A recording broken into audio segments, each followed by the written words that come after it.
हर किसी की अपनी लव स्टोरी तो होती है। एक लव स्टोरी मेरे पिताजी की थी।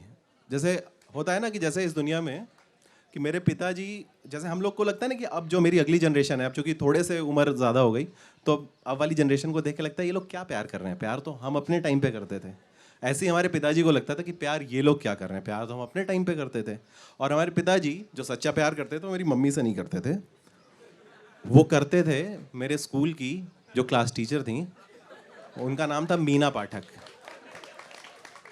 ऐसे हर बाप होते हैं, इसीलिए लोग ताली बजा रहे हैं। मीना पाठक उनका नाम था और पिताजी उनको प्यार से मीना कुमारी बुलाते थे। और वैसे भी बेटे की जो क्लास टीचर होती है या बेटी की जो क्लास टीचर होती है, वो इस दुनिया के हर बाप की आखिरी उम्मीद होती है कि कुछ हो जाएगा। हुआ कुछ ऐसा था कि मैं पढ़ने में कोई कमज़ोर नहीं था, लेकिन मेरी टीचर ने ये बात ईगो पे ले ली, मीना पाठक ने। और मेरे मैथ्स के टेस्ट की कॉपी घर पे आई और मेरे को 20 में से 19 नंबर मिले हुए थे। दुबे खानदान में पिछले 150 साल में इतने कम नंबर मैथ्स में किसी का आए नहीं थे कि 20 में से 19 नंबर आए हों। मतलब एक नंबर कट गया, बहुत बड़ी बात हो गई। और पिताजी ने बात ईगो पे ले ली और जब उन्होंने कॉपी चेक की तो ये देखा कि मीना मैडम एक नंबर का सवाल छूट गया है चेक होने से, वो भी सवाल गलत नहीं था, उन्होंने कॉपी गलत चेक कर दी। अगले दिन वो भन्नाए हुए कि कौन है तुम्हारे स्कूल में टीचर, अपना स्कूल में वो पहुँचे। और जैसे ही उन्होंने मीना मैडम को देखा तो जैसा कि फिल्मों में और किताबों में भी हुआ है, love at first sight type हो गया कुछ।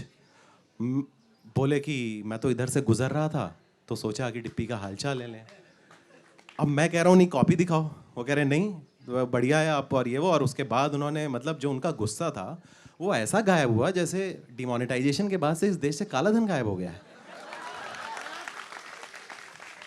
एकदम से उनका टोन बदल गया और बोले कि अरे मैं तो इधर से गुजर रहा था। तो टीचर ने भी बड़ी, जो मीना जी थी उन्होंने बोला कि अरे आप तो इतना अच्छे पेरेंट हैं कि आप आ गए, कितने सारे पेरेंट्स तो आते ही नहीं हैं। और डिप्पी पढ़ने लिखने में ठीक है, बस इसको थोड़ा हैंड राइटिंग में मेहनत करने की ज़रूरत है, थोड़ा और फोकस करेगा तो अच्छा कर सकता है। अच्छा, ये थोड़ा और फोकस का फंडा जो है मुझे लाइफ में कभी समझ में नहीं आया। कितना ही फोकस कर लो थोड़ा फोकस रह जाता है। खैर मैंने कहा, मीना जी ने पूछा पापा से आपने कॉपी देख ली, पिताजी ने कहा हाँ देख ली। और आप, उन्होंने कहा कि देखिए इस पे हैंड राइटिंग की अगर आप बात बोल रहे हो तो आप ऐसा करिए इसके मैथ्स के पेपर में भी ना 2 नंबर हैंड राइटिंग के काट लिया करिए, तभी इसकी राइटिंग सही होगी। मेरे पे ये जुल्म हो गया। इसके बाद टीचर ने कहा कि मैं इसका स्पेशल ध्यान रखूंगी डिप्पी का, और आप तो इतना कंसर्न है आप आए हैं।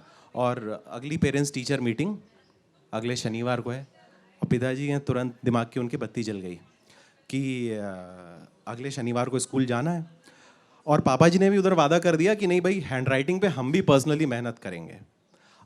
मेरे पिताजी के हैंड राइटिंग में मेहनत करने में एक टेक्निकल प्रॉब्लम थी कि मेरे पिताजी की हैंड राइटिंग ऐसी थी कि वो रोज़ जो सुबह लिख देते थे वो शाम को खुद ही नहीं पढ़ पाते थे। ऐसे आदमी को मेरी हैंड राइटिंग में मेहनत करनी थी। तो खैर अगले पेरेंट्स टीचर मीटिंग की तैयारी शुरू हो गई और पिताजी अपना प्रिया वाला स्कूटर था, और तब तो डीओ वीओ तो आजकल आ गए हैं, तब तो सेंट हुआ करते थे। और अपना हम लोग प्रिया स्कूटर से लहराते हुए स्कूल पहुँचे और पापा जी बाकायदा शेव करा के, और उस दिन मम्मी की किटी पार्टी भी पड़ गई तो उनको भी बच गया एक काम उनका। अब उन्होंने जब देखा मम्मी ने कि इतना तैयार व्यार होके जा रहे हैं तो उनको पहले शक तो हुआ, लेकिन उन्होंने कहा कि चलो इसी बहाने कुछ ध्यान तो दे रहे हैं लड़के पे, वरना कहाँ आजकल के बाप ध्यान देते हैं। और फिर वो जब पहुँचे तो मीना मैडम ने मुझे अपने पास बुला के, मतलब जैसे मेरे यहाँ पे इस जगह पे पुच्ची कि यहाँ पे ऐसे बच्चों को जैसे करते हैं, किस करते हैं यहाँ पे, तो मैंने अपने पिताजी को ऐसे देखा, मैंने कहा कितनी बैटिंग कितनी आप कर लो, छक्का हमें ही मारना है। उसके बाद खैर उनके मेहनत से, मीना मैडम के और मेरे पिताजी और मेरी मेहनत से मेरी राइटिंग सही में थोड़ी इम्प्रूव हो गई और मैं क्लास में फर्स्ट आ गया गलती से, क्लास सेकंड में।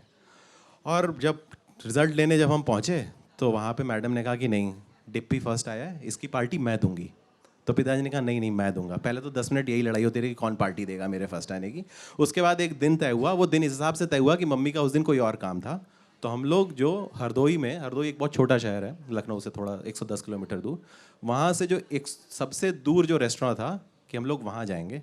और मैं पापा जी के साथ लहराते हुए प्रिया स्कूटर पे, और हम लोग मीना मैडम के घर के नीचे, मीना मैडम को हमने लिया और बाकायदा आराम से शहर के दूसरे कोने में हम पहुँचे। मीना मैडम जब पहुंची तो मीना मैडम ने मुझे अपने पड़ोस में बैठाते ही अपने पास में फिर से यहाँ माथे पे, और फिर मैंने अपने पिताजी को ऐसे देखा। और ये हुआ, और उसके बाद मीना मैडम ने बैठने के बाद 2 मसाले डोसे ऑर्डर किए गए और मेरे लिए एक सादा डोसा ऑर्डर किया गया। इसके बाद मीना मैडम ने अपने बड़े से पर्स में से, अब तो बहुत बड़े पर्स होने लगे, मैं देख रहा हूँ, पहले इतने बड़े होते नहीं थे। तो मीना मैडम ने अपने पर्स से एक कार्ड निकाला और कहा कि भाई साहब, शादी में ज़रूर आना है और परिवार भाभी जी के साथ आना है। अच्छा, जब हो रहा था ना रेस्टोरेंट में, तो ऐसा लग रहा था हमारा ही अपना परिवार है, एक छोटा परिवार, सुखी परिवार टाइप। तो खैर जब कार्ड निकाला और पिताजी की तरफ दिया और पिताजी ने देखा, तो हुआ ये कि पिताजी साल भर रगड़ के मेहनत करने के बाद भी क्लास सेकंड में फेल हो गए थे।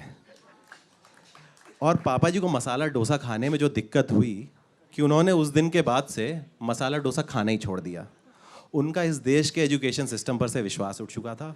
उसके बाद से न मेरी पढ़ाई पे ध्यान दिया गया, न मेरी राइटिंग पे, तो वो दोनों ही ख़राब हैं। मेरा अब ये है कि, और मेरी मैथ्स भी इसी वजह से कमज़ोर रह गई क्योंकि पिताजी ने ध्यान नहीं दिया। लेकिन अब मैं अपने बेटे का क्लास सेकंड में जाने का इंतज़ार कर रहा हूँ कि कब वो जाए और मैं पेरेंट्स टीचर मीटिंग में जाकर थोड़ा सा अपने पिताजी जैसा महसूस कर पाऊँ। धन्यवाद।